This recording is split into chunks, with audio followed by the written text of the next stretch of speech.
بطول باش و پنہا شو ازی عصر کہ در آغوش شبیر بگیری. اے مسلمان عورت بطول بن جا، زہرا بن جا، اور اس عصر سے پنہا ہو جا، چھپ جا، علیحدہ ہو جا، تاکہ تیرے آغوش میں حسین جیسا بچہ پیدا ہو. یہ پہلا ہے حجاب، سیگریگیشن آف سیکسز. میں نے ضیاء الحق صاحب سے کہا تھا، کیونکہ ان کی شورا میں شمولیت کی میں نے جو ہے دعوت قبول کر لی تھی. مشورہ دینا ہے. میں اپنے مسجد کے ممبر سے بھی مشورے بھی دیتا ہوں، تنقیدیں بھی کرتا ہوں. جیسے انگریزی کا محاورہ right from the horse's mouth, تو right into the horse's ears کچھ کہا جا سکے تو اچھی بات ہے. میں نے ان سے کہا آپ نے پی آئی اے کو ڈرائی کر دیا، شراب بند کر دی، اچھا کام کیا، بہت عمدہ کیا. دنیا تو یہی کہے گی نا کہ دقیانوسی ہیں، چلیے برداشت کریں. لیکن یہ ایئر ہوسٹسز جو جاتی ہیں کرو کے ساتھ اور دو دو ہفتے باہر رہتی ہیں، یہ کون سے اسلام کی روح سے جائز ہے؟ عورت محرم کے بغیر حج کو نہیں جا سکتی، محرم کے بغیر عمرے کے لیے نہیں جا سکتی، اور یہ قانون تھا پاکستان. میں نے کہا آپ عورت کو نہیں جانے دیتے حج کے لیے، حالانکہ وہ ادھیڑ عمر کی ہوتی ہیں، عموماً بوڑھی ہوتی ہیں. ہمارے یہاں جوانی میں کون کرتا ہے حج؟ بہت شاذ. یہ تو آپ کو نظر آئے گا جاوا، سماٹرا، انڈونیشیا، ملائیشیا، وہاں سے جوان جوڑے نکاح کے بعد پہلا کام حج.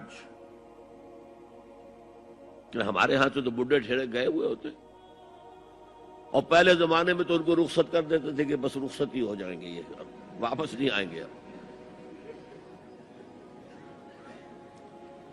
تو میں نے کہا یہ کون سا اسلام ہے؟ خاموش، چپ. میں نے کہا یہ ناشتے کی ٹرے اور کھانے کی ٹرے مرد نہیں رکھ سکتے سامنے. میرے خلاف باقاعدہ خواتین نے جلوس نکالے پاکستان میں جب میں نے پردے کی بات کی. گورنر سندھ کی بیوی جو ہے اس نے لیڈ کیا جلوس کو. میں طالبہ کیا کہ ان کی ٹیلی ویژن کے اوپر جو ہے ان کا سامنے آنا بند کیا جائے. میں نے کہا ٹھیک ہے.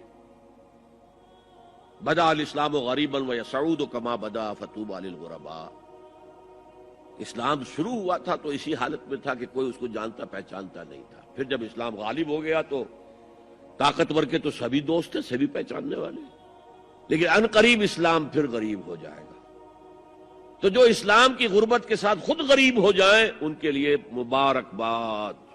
اسلام کا دامن نہ چھوڑے، چاہے انہیں کہا جائے کہ یہ تو بڑے ہی دقیانوسی لوگ ہیں، بڑے کٹر لوگ ہیں. میں نے اس زمانے میں چیلنج کیا تھا، مجھے بتاؤ کیا فرق واقع ہوتا ہے. آپ کہیں گے عورتوں کو اگر ہم گھر میں بٹھائیں تو ہماری اکانومی سفر کرے گی، آدھی ہماری جو ہے لیبر وہ کام نہیں کرے گی. میں نے کہا where there is a will there is a way. Cottage industry کا انتظام کرو. نمبر 1، گھروں میں بیٹھ کر کام کریں. دوسری جنگ عظیم کے دوران ایک بڑا علاقہ تھا دلی میں جس کا ہر گھر کارخانہ بنا ہوا تھا. کرخندار، یہ ایک قوم کا نام پڑ گیا، کرخندار. چھوٹی چھوٹی مشینیں لگی، کہیں بٹن بن رہے، کہیں بکسوئے بن رہے، کہیں نکریں سل رہی ہیں، کہیں پینٹیں سل رہی ہیں، کہیں جو ہے کرتے سل رہے ہیں، قمیضیں. صبح کے وقت ٹرک آیا، خام مال دے گیا، شام کو آیا، تیار مال لے گیا. عورت نہ گھر سے نکلی نہ باہر گئی، کچھ نہیں، اور کام کیا، کما لیا.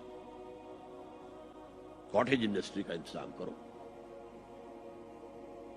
اسی طریقے سے ایسے یونٹ بناؤ انڈسٹریل جس میں عورتیں کام کریں، عورتیں سپروائز کریں. ورکنگ آورز کم رکھو تاکہ وہ اپنے گھر کا کام بھی کر سکیں. کرو. عورتوں کے ہسپتال میں عورتیں مرد، عورتیں مریض، عورتیں ڈاکٹر، عورتیں مریض، عورتیں نرسز. مردوں کے ہسپتال میں فیمیل نرسز کا کیا کام ہے؟ کیا میل نرسز نہیں ہوتے؟ اور کیا آرمی کے اندر جو فارورڈ یونٹس ہوتے ہیں کہ جو جاتے ہیں محاذ کے اوپر، ان میں کوئی عورت نرس جاتی ہے؟ میل نرسز جاتے ہیں. حالانکہ سب سے زیادہ نرسنگ کی ضرورت وہاں ہوتی ہے. کسی کا بازو اڑ گیا ہے، کسی کی ٹانگ اڑ گئی ہے، کسی کے پیٹ میں آ کر کسی بم کا ٹکڑا جو ہے لگایا، تڑیاں باہر نکلی ہوئی ہیں، تو نرسنگ سب سے زیادہ وہاں ضروری ہے. وہاں تو فیمیل نرسز نہیں ہوتی، میل ہوتے ہیں. سیگریگیشن سیگریگیشن سیگریگیشن، یہ آگ اور پانی کا ملاپ درست نہیں ہے۔ تو بڑا، سب سے بڑا پردہ